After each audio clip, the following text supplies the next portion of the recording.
Community menyu api ma-issues auri kuona kunge ari kukanganisa vechidiki kuti vanyatsosvika chaipo pavari kufanira kusvika?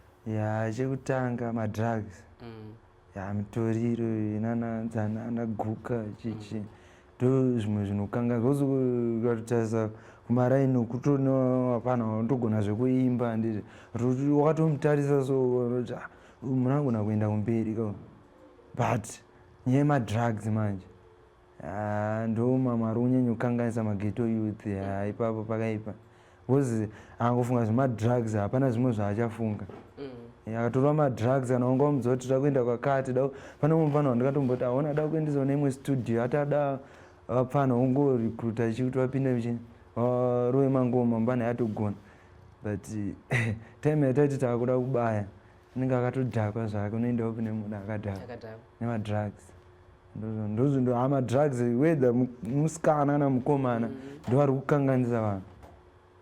And have you ever had a chance yekuti mutaure navo vana vari kukura vari kuda kupinda muindustry kana vanotonyatsoona kuti uyu ane talent but ari kukanganiswa nemadrugs? Pane umwe vanhu anonzi T-Rox, iye ndotombotaura naye because tiri close naye zvekutodaro.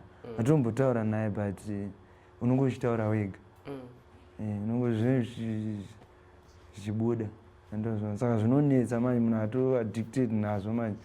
Hamene kuti anenge akuda kuitwa sei kuti azvisiye. Patomudza kuti ona netalent rako kaini ukasiya tikambodai ka tombokupushawo handizvo toona kuti unosvika papi. But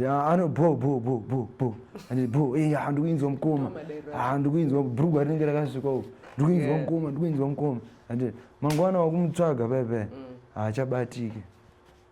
Pamwe pacho toida kutoshanda una kuti uya tikuda vanhu vakawanda, unenge wangogarako unacha unotaura nawo todii hachatobatika. Wamudza kuti tosangana mangwana nguva dzakati hachabatika.